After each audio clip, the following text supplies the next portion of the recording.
Tolstoy, who has an important place in Russian and world literature, still has an important place in the world of literature today with his works. In his works, Tolstoy was constantly critical of his religion and lived in search of the correct understanding of religion. Tolstoy was born in the Yasnaya Polyana village near the southern city of Tula, Moscow, as the child of a noble family. His father was a count, and his mother was a princess. Tolstoy grew up without finding familial love and tranquility in the family environment during his early years. His mother passed away when he was 2 years old, and his father when he was 9. The loss of his parents had a profound impact on him, leading him to question his religious beliefs. Consequently, he began to distance himself from systematic religious education. Tolstoy was raised by his Aunt Tatiana and female relatives like Alexandra. The love, compassion, and expansive imagination of these women played a significant role in shaping his personality. Leo Tolstoy's literary philosophy revolves around universal human themes such as the inner world of individuals, moral responsibilities, and social justice. In his works, Tolstoy often explores the personal and societal development of characters. In his masterpieces like War and Peace and Anna Karenina, Tolstoy delves into internal conflicts, moral dilemmas, and reflections on the meaning of life. He paints a broad panorama by addressing social structures, class differences, and human relationships. Furthermore, Tolstoy is known as a humanist and pacifist, expressing anti-violence views. Themes such as the horrors of war and the importance of peace are prevalent in his works. Tolstoy's literary philosophy emphasizes a universal effort towards inner healing and societal change. Now let's take a brief look at Shakespeare's life and works. William Shakespeare, often referred to as the Bard of Avon, was an English playwright, poet, and actor. He is widely regarded as one of the greatest writers in the English language and the world's greatest dramatist. William Shakespeare was born in Stratford-upon-Avon, England, in April 1564. The exact date of his birth is not known, but it is traditionally celebrated on April 23rd. His father, John Shakespeare, was a prosperous lovemaker and a prominent figure in the town.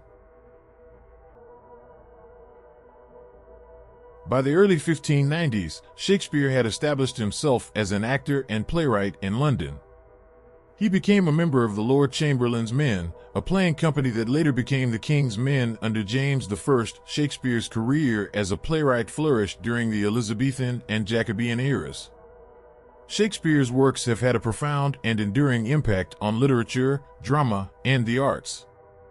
His plays are performed worldwide, and his words continue to influence and inspire writers, artists, and performers across the globe. How are these two significant literary figures, who lived in two different centuries, mentioned together? In literature, writers can criticize each other and their works. These criticisms can sometimes be harsh. In his writings, Tolstoy attacks Shakespeare. These notes are among Tolstoy's lesser-known works. Thanks to Orwell's essay Lear, Tolstoy, and the Fool, we gained information about Tolstoy's work. Tolstoy's work on Shakespeare begins with the disgust and weariness he feels towards Shakespeare. Tolstoy not only denies Shakespeare's intelligence, but goes so far as to state that Shakespeare is not even an average writer. Tolstoy directs these criticisms at Shakespeare by examining his work King Lear. He contends that King Lear is written in a foolish and verbose manner. Tolstoy asserts that the work is artificial, incomprehensible, filled with historical inaccuracies, unfunny jokes, and indecencies. While acknowledging Shakespeare's technical mastery in the art of playwriting, Tolstoy attributes this expertise to Shakespeare's background as an actor. According to Tolstoy, Shakespeare lacks the ability to depict characters and their inner struggles. The language used in Shakespeare's works, in Tolstoy's view, is exaggerated and nonsensical. Tolstoy's theory of art revolves around dignity, sincerity, and mastery. According to him, a great work of art should tackle an important subject, express the genuine feelings of the author, and employ appropriate technical methods to achieve the desired effect. At the core of Tolstoy's criticisms of Shakespeare is his inability to find Shakespeare's works genuine and meaningful. Tolstoy explains Shakespeare's popularity as a result of mass hypnosis or contagious influences. According to him, the entire civilized world has been misled into thinking that Shakespeare is a great writer, and even contrary evidence has had no effect.